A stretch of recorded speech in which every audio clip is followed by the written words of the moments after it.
নমস্কার বন্ধুরা, আপনারা দেখছেন কুকিং হাউস অফ অনিমা। আজকে আমি নিরামিষ মশলা ছাড়া এক ফোড়নে তরকারি বানাচ্ছি, সেটাই তোমাদের সাথে শেয়ার করব।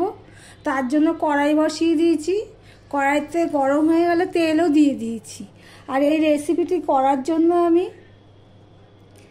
এখানে পেঁপে, আলু, পটল আর গাজর কেটে নিয়েছি। আর এখানে নিয়ে নিয়েছি বেগুন, সজনে ডাঁটা আর মিষ্টি কুমড়ো। তেলটা আমার গরম হয়ে গেছে। এবার আমি এখানে 5 ফোড়ন দিয়ে দিলাম 1 চামচের মতো, আর দিয়ে দিলাম তেজপাতা।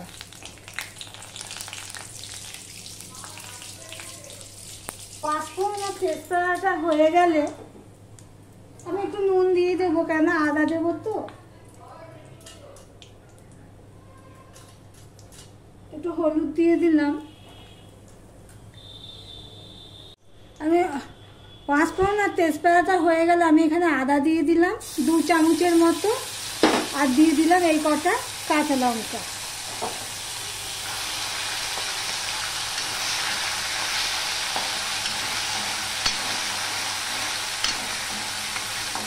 আদা, কাঁচকলা, কাঁচা লঙ্কা এগুলো আমি লাল লাল করে ভেজে নেব।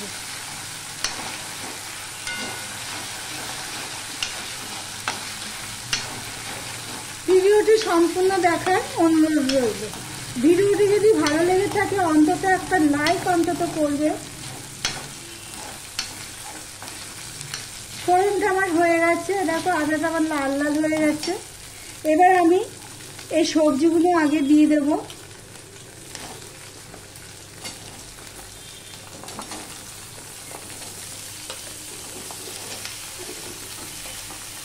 গরমে তৃপ্তিদায়ক খাবার, কোনো মশলা নেই, কিছু নেই। আর ওই সবজিগুলো আমি একটু পরে দেবো। এই সবজিগুলো একটুখানি মজিয়ে নিয়ে তারপরে ওগুলো দেবো, কারণ এগুলো শক্ত সবজি তো, এগুলো সময় নেবে সিদ্ধ হতে। এবার একটু আমি ঢাকা দিয়ে দিলাম। ঢাকা দিয়ে আমি 5 মিনিট রেখে দিয়েছিলাম, তারপরে উল্টে দিয়েছি, নেড়ে চেড়ে দিয়েছি। এবার আমি এখানে হলুদ দিয়ে দিলাম। আমি ফোড়নের সময় অল্প নুন দিয়েছিলাম, তাই আমি একটুখানি নুন দিলাম। এবারে আমি এই সবজিগুলো দিয়ে দেবো। এই সবজিটা আমার কিছুটা মজেও গেছে, কিছুটা সিদ্ধও হয়ে গেছে। এবার আমি মিষ্টি কুমড়ো, সজনে ডাঁটা আর বেগুন এগুলো আমি দিয়ে দিলাম। দিয়ে আমি আবারও একটু নেড়ে চেড়ে নেব।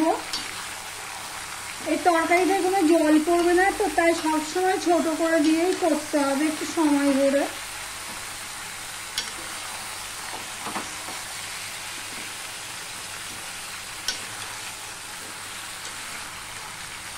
দিয়ে আমি আবারও ঢাকা দিয়ে দিলাম। আমি 6-7 মিনিট পর চলে আসলাম। তরকারিটা একটু নেড়ে দেবো। আমার সবজি থেকে জল বেরিয়ে গেছে, সেই জলে আমার সবজিগুলো সব সিদ্ধ হয়ে যাবে। আর নেড়ে চেড়ে দিয়ে আলু টালু সিদ্ধ হয়ে গেছে সবেই, কিন্তু একটু মজতে লাগবে। আমি নেড়ে চেড়ে দিলাম, দিয়ে আবারও ঢাকা দিয়ে দিচ্ছি। সবজিগুলো সব আমার মজে গেছে। এবারে আমি এখানে চিনি নিয়ে নিয়েছি 1.5 চামচের মতন। চিনিটা আমি দিয়ে দেব। তোমরা চাইলে অনেকে সর্ষে বাটা দিয়ে এটা করে, সর্ষে পোস্ত বেটে। তা আজকে আমি কিছুই করব না, একদম পুরো প্লেন আমি এইভাবেই রেখে দেব। চিনি দিয়েছি, চিনি দিয়ে চিনির থেকে আবার একটুখানি জাল দিয়ে দেবো।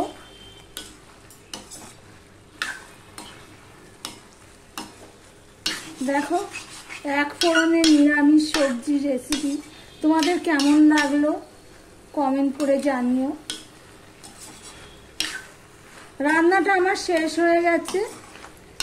এবারে আমি সব নেড়ে চেড়ে নিলাম, নিয়ে এবার আমি ঢাকা দিয়ে দেব।